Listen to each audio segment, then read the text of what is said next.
Bom, gente, estamos de volta e dando continuidade ao RIC Rural de hoje. Agora nós vamos falar novamente sobre a soja, que tem uma grande importância econômica para o Brasil, sendo ela a principal cultura do agronegócio brasileiro e o Brasil sendo um dos maiores exportadores e produtores de soja do mundo.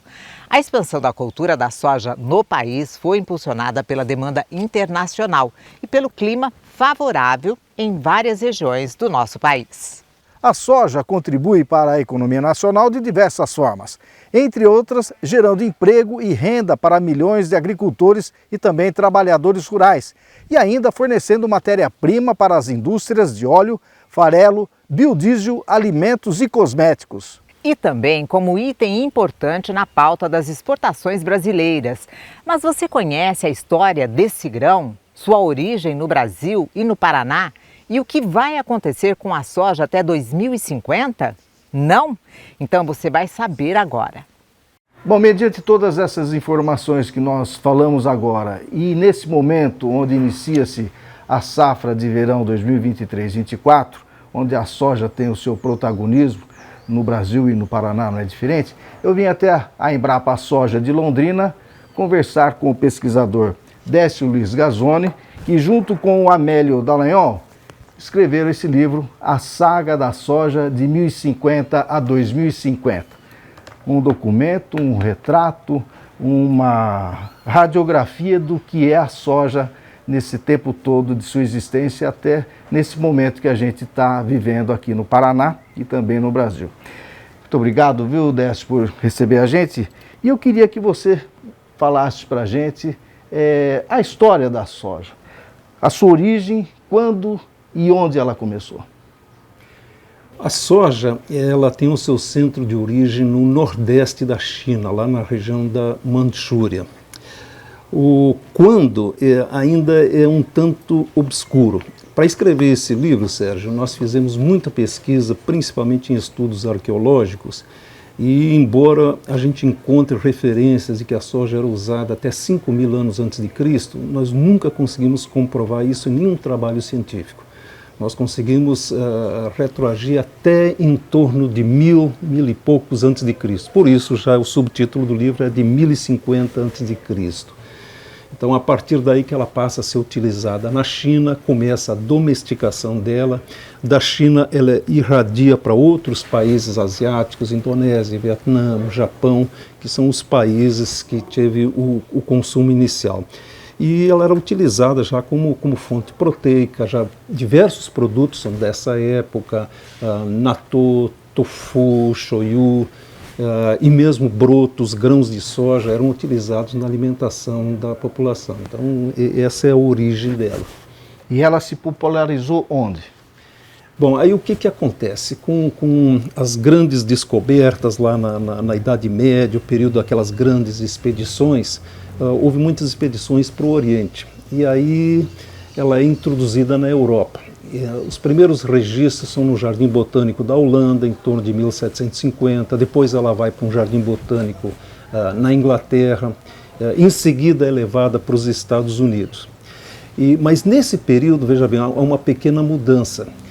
Ela passa a ser utilizada como forragem, como pasto, como feno, e não como grão para extrair óleo e proteína como a gente tem hoje.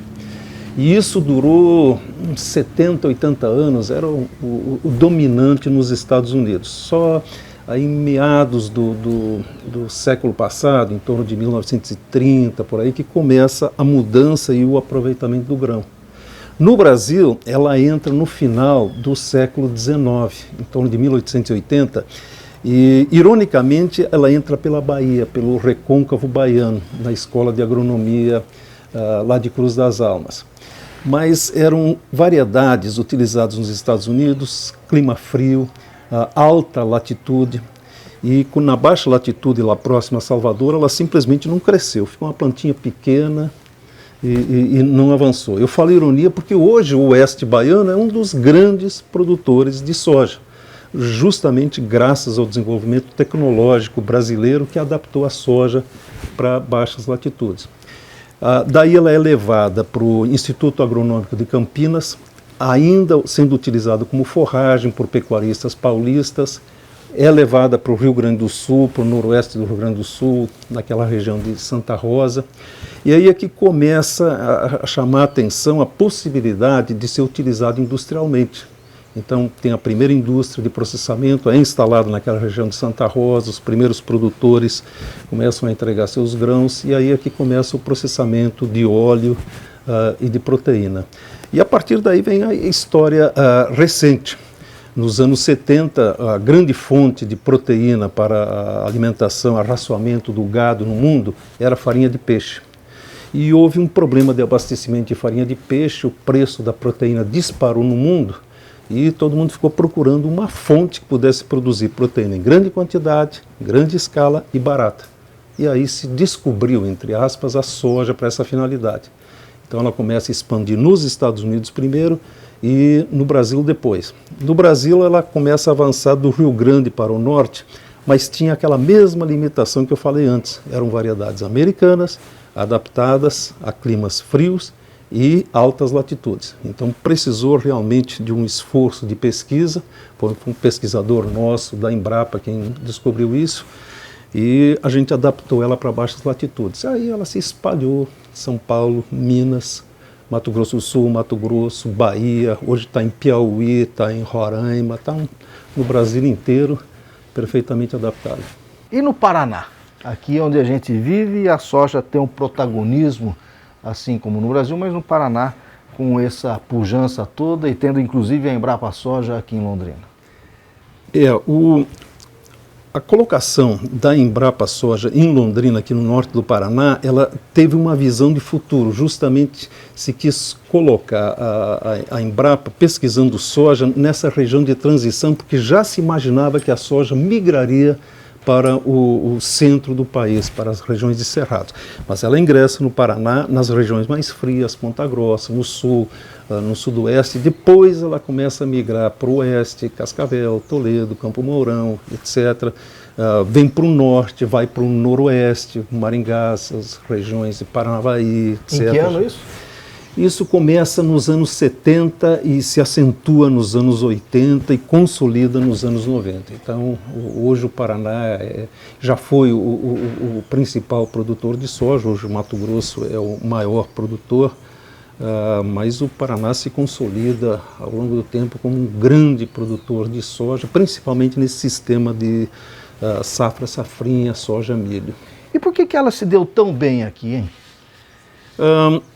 A soja ela ainda tem traços de rusticidade, então ela resiste a algumas adversidades e a tecnologia que foi desenvolvida ao longo desse tempo, inicialmente no Rio Grande do Sul, São Paulo, depois alguma coisa em Minas Gerais, até a instalação da Embrapa aqui, justamente permitiu que a gente desenvolvesse materiais genéticos adaptados, produzisse sementes de alta qualidade, descobrisse os requerimentos de adubação, de fertilidade, nutrição de plantas, a inoculação que fornece nitrogênio dispensando o uso de adubo nitrogenado. Mas um ponto fundamental, Sérgio, e nós vivemos essa história aqui no Paraná, foi plantio direto. Se não fosse plantio direto, a soja não teria a expressão que tem hoje no Brasil. E tudo começou aqui no Paraná. Começou aqui Rolândia, com Herbert Bartz, lá em Ponta Grossa, com outros pioneiros, o então Iapar, hoje IDR, a Embrapa Soja chegando junto. Porque eu lembro, Sérgio, quando eu cheguei no Paraná, lá na década de 70, e vi aqueles riscos de erosão nas lavouras, e imaginava que o nosso futuro seria sombrio e curto, porque nós estávamos simplesmente arrastando os nossos solos para os rios. O plantio direto foi o que evitou isso, permitiu a conservação dos solos, permitiu, inclusive, que a soja suportasse períodos de veranico. Então, o plantio direto foi uma tecnologia fundamental para isso. Bom, você falou em plantio direto, está diretamente relacionado à conservação do solo, práticas conservacionistas. Ambientalmente falando, a soja, ela é um passivo, é um ativo? Como é que você faz essa leitura? Ela pode trazer algum problema ou a soja é uma solução? Vamos teorizar um pouco antes. Toda a agricultura, ela sempre causa algum problema ambiental. A partir do momento que o homem deixou de ser nômade, deixou de usar extrativismo e se estabeleceu com a agricultura, você cria algum problema ambiental por conta de monoculturas, etc. Então não tem como evitar. Algum tipo de impacto ambiental sempre vai existir com todo e qualquer cultivo ou criação, inclusive pecuária. Então, embora sempre exista algum impacto ambiental, nós estamos minimizando isso ao máximo. A conservação de solo é fundamental. O uso de bioinsumos, o Brasil tem se destacado no uso de bioinsumos. Nós temos o maior programa do mundo de recolhimento de embalagens de agrotóxicos. Simplesmente não existe mais aquele problema que existia há 30, 40 anos de contaminação da água. O uso de inoculação, co-inoculação, dispensando adubos nitrogenados. E um fato muito importante, a produção tem crescido, mas não tem crescido na mesma proporção a área utilizada. Por quê? Porque nós estamos aumentando a produtividade, e quando você aumenta a produtividade, você diminui a expansão de área, porque nós estamos usando áreas já antropizadas, áreas degradadas, porque a produtividade da pecuária também tem crescido e isto libera áreas de pastagens que passam a ser utilizadas para cultivos, e aí entra a soja. Então, com isso, a gente minimiza o impacto da expansão horizontal, que na prática significa desmatamento. Então, apesar de sempre existir algum impacto, eu acredito que o Brasil minimiza muito esse impacto. Professor, pesquisador, Décio, por que a soja tem essa demanda mundial, hein? A soja é uma oleaginosa, produz óleo. Mas a grande característica dela é produzir proteína em grande quantidade, de alta qualidade, a baixo custo. Então ela faz uma dobradinha muito interessante com o milho e eventualmente outros cereais que são energéticos, que possuem carboidratos, possuem amido. E isto para racionamento animal é fundamental. Então hoje cerca de 3/4 do consumo de soja no mundo é justamente para arraçoamento animal.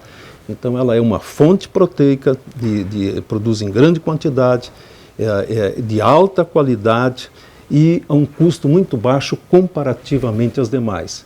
E a partir disso surgiram diversos outros usos, uso direto na alimentação humana, cada vez mais isso é utilizado. Hoje nós temos quase 1000 usos da soja, usos industriais, usos gastronômicos, etc. Se produz pneu de soja, a tinta de soja, tem muitos usos. Então, a biocombustível, biodiesel de soja. Então, hoje, grande parte do diesel que nós utilizamos em tratores e caminhões contém biodiesel e a grande matéria-prima desse biodiesel é a soja. Agora, doutor Décio, ela pode ser substituída? A soja corre algum risco de ter alguém competindo com ela e ela perder esse protagonismo? Eu não diria que isto não é possível, porque o futuro a Deus pertence, mas até onde a vista enxerga, na minha visão de futuro, eu diria nos próximos 30 ou 40 anos, eu não consigo ver isso, porque a demanda por proteína no mundo ela só cresce.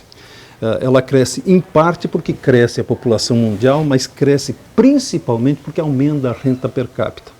E onde aumenta a renda per capita, que é aquele recurso, aquele dinheiro disponível para a compra das famílias, o primeiro dinheiro vai para a alimentação.